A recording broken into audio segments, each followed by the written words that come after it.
Eleição nas redes sociais. Escritórios de marketing digital na região registram aumento na procura por pré-candidatos que apostam na internet para conquistar votos. Negócio bilionário. Embraer e Boeing fecham um acordo para a criação de nova empresa que vai assumir a produção brasileira no setor de aviação comercial. Mistério. Corpo de mulher encontrado na zona rural de Paraibuna. A polícia suspeita que a vítima estaria grávida antes de ser morta. Tecnologia que ajuda o próximo. Alunos de escola de São José dos Campos criam um jogo de computador que auxilia na recuperação de idosos vítimas de AVC.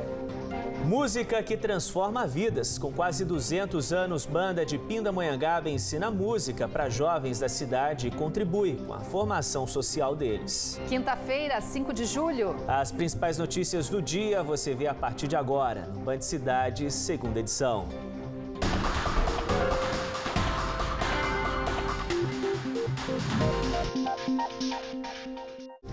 Boa noite para você. Olá, muito boa noite. O Band Cidade de hoje começa falando de eleições. A partir desta quinta-feira estão liberadas as campanhas intrapartidárias, período em que os pré-candidatos vão em busca da oficialização de suas candidaturas dentro dos partidos. Os nomes escolhidos são anunciados então nas convenções partidárias que devem ser realizadas entre 20 de julho e 5 de agosto, segundo a Justiça Eleitoral.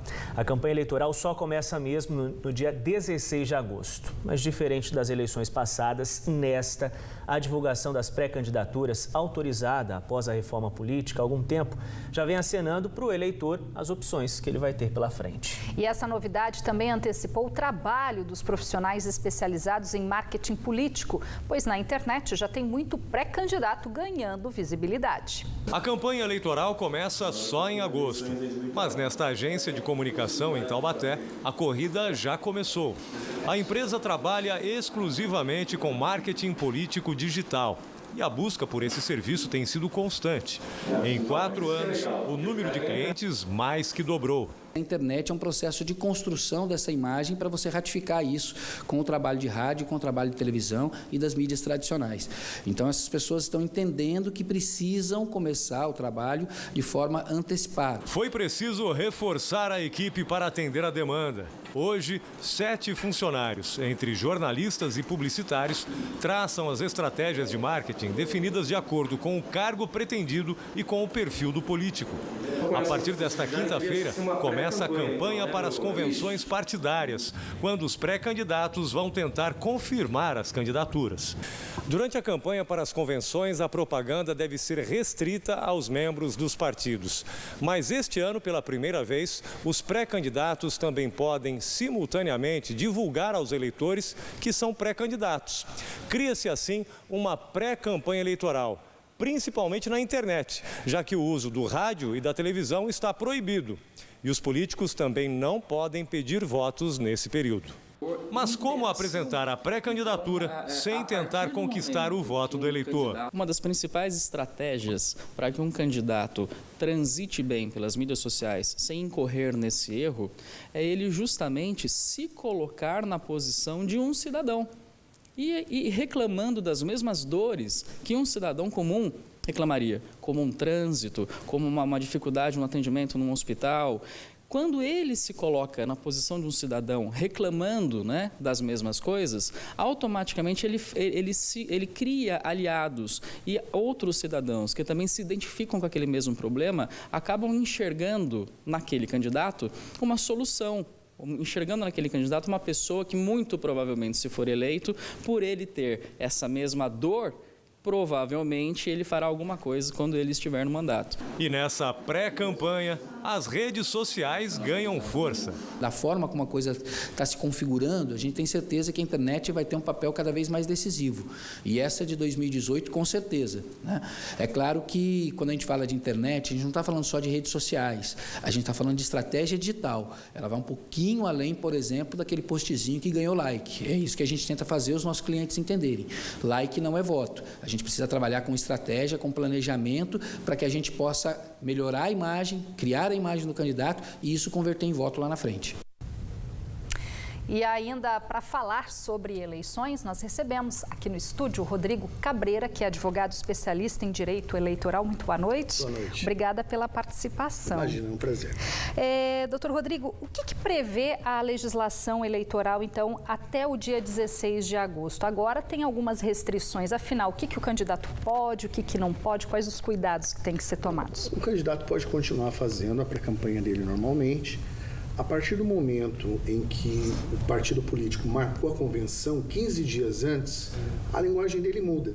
Ele vai falar com a pessoa que vai votar na candidatura dele intrapartidária. Então, o marketing dele é intrapartidário. Não pode outdoor, não pode rádio, não pode televisão, não pode internet de maneira aberta, mas o que pode é ele pegar aquele rol de pessoas que fazem parte do partido e mandar uma comunicação. Isso aí não tem problema.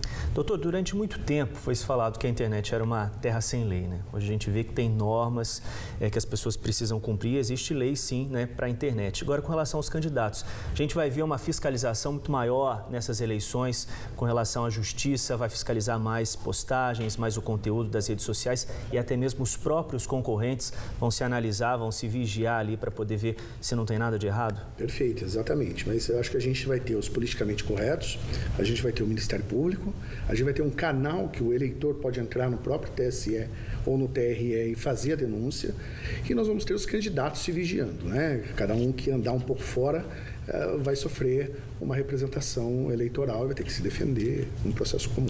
É importante a gente destacar que também tem regrinha para o eleitor na hora de compartilhar conteúdo de candidato. Não é tudo que pode, né?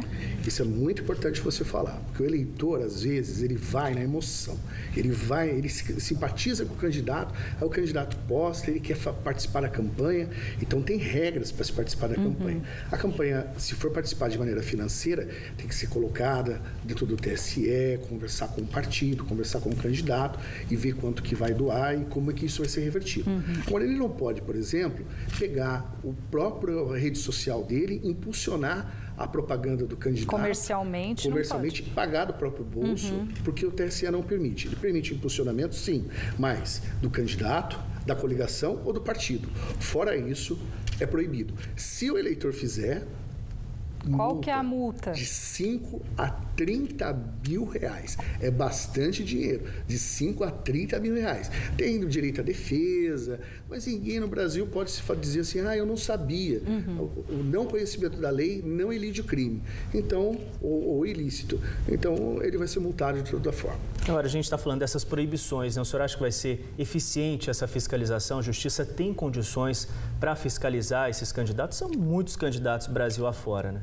Aparelhadíssima. A Justiça Eleitoral hoje é uma das mais modernas do ponto de vista tecnológico e os juízes estão sempre fazendo muitos congressos, estão muito preparados, inclusive o Ministério Público Eleitoral também, que atua conjuntamente para reprimir. Então, não tenho dúvida que isso vai ser feito dentro dos ditames da lei.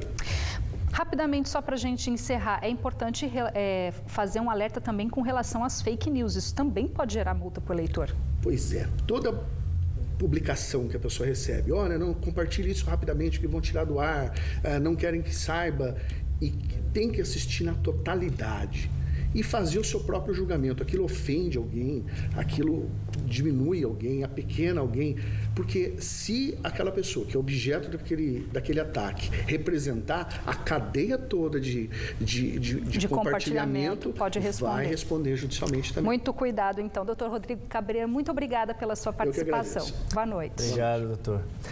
A Boeing e a Embraer anunciaram hoje a assinatura de um acordo para a criação de uma nova empresa que vai assumir todo o setor de aviação comercial da fabricante brasileira.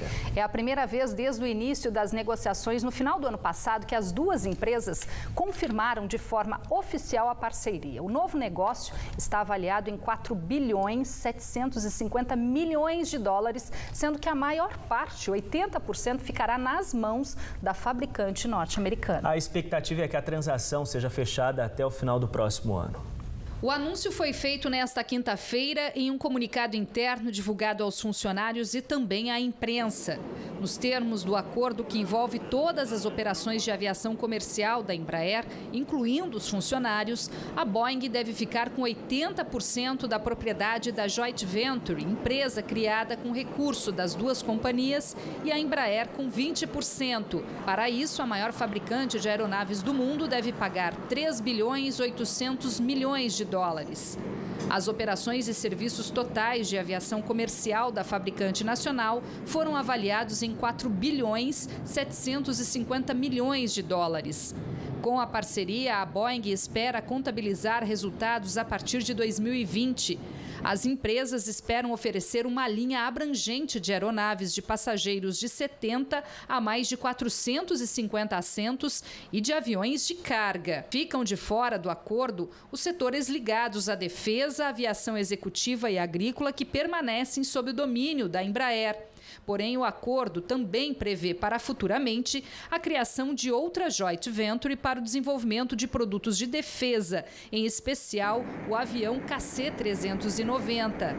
A negociação deve continuar nos próximos meses, mas estará sujeita a aprovações regulatórias e de acionistas, o que no caso da Embraer envolve o governo brasileiro. A expectativa é que a transação seja fechada até o final de 2019, entre 12 a 18 meses após a execução dos acordos definitivos. Por nota, o Sindicato dos Metalúrgicos de São José dos Campos se posicionou contrário ao anúncio de entendimento entre a Embraer e a Boeing, anunciado hoje, e prometeu cobrar do governo federal e do Congresso Nacional o veto à operação em defesa dos empregos no setor aeronáutico. Ainda segundo o sindicato, desde o início das negociações entre as duas empresas, no final do ano passado, pelo menos 300 trabalhadores teriam sido demitidos na Embraer. Uma medida da Prefeitura de Taubaté que limita o horário de funcionamento de bares causa polêmica entre os empresários da cidade. 3 estabelecimentos, sendo um na Praça Santa Terezinha e 2 na Avenida do Povo, estão proibidos de funcionar após as 10 da noite. Segundo a administração municipal, a restrição aos pontos comerciais atende um pedido dos moradores por perturbação de sossego público depois de registros de brigas e atos de vandalismo próximo a esses locais. Já os estabelecimentos da Avenida Itália não entram nessa restrição porque fazem parte de um termo de ajuste de conduta que prevê medidas para minimizar os transtornos aos moradores. Depois do intervalo, um crime bárbaro chocou os moradores de Paraibuna. O corpo de uma mulher em estado de decomposição foi encontrado na zona rural da cidade. A polícia suspeita que ela estaria grávida quando foi morta. E ainda, projeto em São José dos Campos ajuda idosos vítimas de acidente vascular cerebral. Hora certa para você, 7 horas e 2 minutos. Band Cidade está de volta em instantes.